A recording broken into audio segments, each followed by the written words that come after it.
Hi நண்பர்களே, நம்ம வாழ்க்கையில் ஒரு ஸ்டேஜ் வரும், அப்போ தான் புரியும் நம்ம சந்தோஷம்னு நினச்சது டெம்ப்ரரியாக இருக்கும். நம்மளோட பீப்புள்னு நினச்சவங்க டெம்ப்ரரியாக இருப்பாங்க. நம்மளோட கான்ஃபிடென்ஸ் கூட சில நேரம் டெம்ப்ரரியாக இருக்கும்.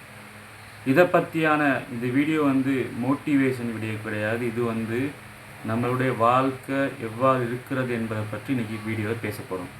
வயசில் நினச்சிருப்போம், ஸ்கூல் முடித்தோம்னு சொன்னால் லைஃப் செட்டில் ஆகிடும், காலேஜுக்கு போகிறோம், எங்களுக்கு ஹாப்பினஸ் கிடைச்சிடும், எங்களுக்கு ஜாப் கிடைச்சிருச்சு, எங்களுக்கு ஃப்ரீடம் ஹாப்பினஸ் கிடைச்சிருச்சுன்னு நாங்கள் நினைப்போம். இன்னும் போனால் என் லவ் கிடைச்சிருச்சு, நாங்கள் என்னோட லைஃபே கம்ப்ளீட் ஆகிடுச்சு நினைப்போம். ஆனால் உண்மை என்னது? ஸ்கூலில் மார்க் ப்ரெஷர் நிறைஞ்சு இருக்கும். எங்களோட காலேஜில் என்ன சிக்கும், கம்பேரிசன் நிறையவே இருக்கும் காலேஜில். அது மட்டும் இல்லாமல் ஜாப்பில் ஸ்ட்ரெஸ் இருக்கும், லவ்வில் எப்படியுமே கட்டாயம் பெயின் இருக்கும். ஒவ்வொரு கட்டத்தையும் தாண்டி வளர்ந்துக்கிட்டே நாங்கள் இருப்போம். ஆனால் யாரும் நோட்டீஸ் பண்ணாத உண்மை, நாங்கள் எங்களுக்குள்ளே டயர்டாகி கொண்டே இருப்போம். ஒரு பெயின்ஃபுல் ரியாலிட்டி என்னென்னு சொன்னால், மனுஷங்க மாறுவாங்க. நேற்று உன்னோட தான் கடைசி வரைக்கும் இருக்கிறேன்னு சொன்னவங்க இன்றைக்கி ஆன்லைனில் கூட ரிப்ளை பண்ண மாட்டாங்க. நீ மற்றவங்களுக்கு ஹெல்ப் பண்ணியிருப்ப, ஆனால் நீ டவுனாக இருக்கும் போது மற்ற மக்கள் காணாமல் போயிருப்பாங்க. ஏன்னு சொன்னால், இந்த உலகம் பொதுவாகவே யூஸ் அண்ட் லீவ் மென்டாலிட்டியோடு தான் இந்த உலக மக்கள் எல்லாம் இருந்து கொண்டிருக்கிறாங்க. அதனால் யாரையும் நீங்கள் பிளைண்டாக டஸ்ட் பண்ணாதீங்க. இந்த உலகத்தில் மணி இல்லைன்னா நீ வச்சிருக்க டேலண்ட் கூட சைலண்ட் ஆகிரும்.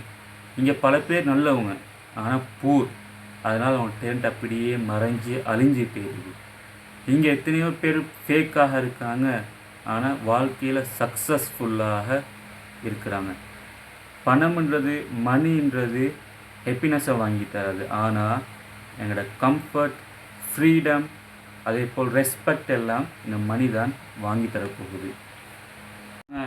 ஒவ்வொரு நாளும் பார்க்கக்கூடிய இன்ஸ்டாகிராம், யூடியூப், ஃபேஸ்புக்கிலெல்லாம் ஒவ்வொருவருமே சந்தோஷமாக இருக்கிறாங்க போல தான் இருக்கும். ஆனால் கேமரா ஆஃப் பண்ணினதும் பல பேர், எத்தனையோ பேர் மென்டலி ப்ரோக்கனாக தான் இருக்கிறாங்க. கேமராவுக்கு முன்னுக்கு ஸ்மெயில் பண்ணாலும் இரவு நேரத்தில் சைலண்ட்டாக அழுதுகிட்டு தான் இருக்கிறாங்க. மற்றவங்களோட எடிட்டட் லைஃபோட உங்களோட ரியல் லைஃப்பை கம்பேர் பண்ணுறதுக்கு எங்களுக்கு விளங்க வரும். என்னோட லோன் லைஃப் என்றது டேஞ்சரஸ் இல்லை, அது ஒரு பீஸ்ஃபுல். என்ன சொன்னால், என்னோட கஷ்டங்களை யாரும் அண்டர்ஸ்டாண்ட் பண்ணிக்க மாட்டாங்க. எங்கள் கஷ்டத்தை எங்களுக்கு விளங்குற அளவுக்கு யாரும் ஸ்ட்ராங்கான மனிதன் அழமாட்டான் என்பது இல்லை, ஆனால் அழுதாலும் அவன் உடஞ்சாலும் மறுநாள் எந்திரிச்சு ஓடுறது தான் ஒரு ஸ்ட்ராங்கான மனிதன்றதுக்கு அடையாளம். இந்த உலகத்தில் சக்ஸஸ்ஃபுல்னு சொன்னால் பிக் கார் அல்லது பெரிய வீடு, பெரிய பெரிய சொத்து செல்வங்கள் இருக்கிறது தான் சக்ஸஸ். நான் லைஃப்பில் செட்டில் ஆகிட்டோம்னு அர்த்தம் இல்லை. உங்களோட பேரண்ட்ஸ் பீஸ்ஃபுல்லாக இருக்காங்கன்னு சொன்னால், நீங்கள் மென்டலி ப்ரோக்கன் இல்லாமல் இருக்கீங்கன்னு சொன்னால், நீங்கள் ரவுல தூங்கக்குள்ள உங்களோட கில்ட் இல்லாமல் நீங்கள் தூங்குறீங்கன்னு சொன்னால், இதுதான் ரியல் சக்ஸஸாக இருக்க போகுது. எனவே இந்த உலகத்தில் மற்றவங்களோட எடிட்டட் லைஃபோட நீங்கள் எங்களோட வாழ்க்கையை நீங்கள் கம்பேர் பண்ணி நீங்கள் மன அழுத்தத்துக்குள்ளாகாமல் இருந்தால் போதும், என்னோடய வாழ்க்கை பீஸ்ஃபுல்லாக போகும்.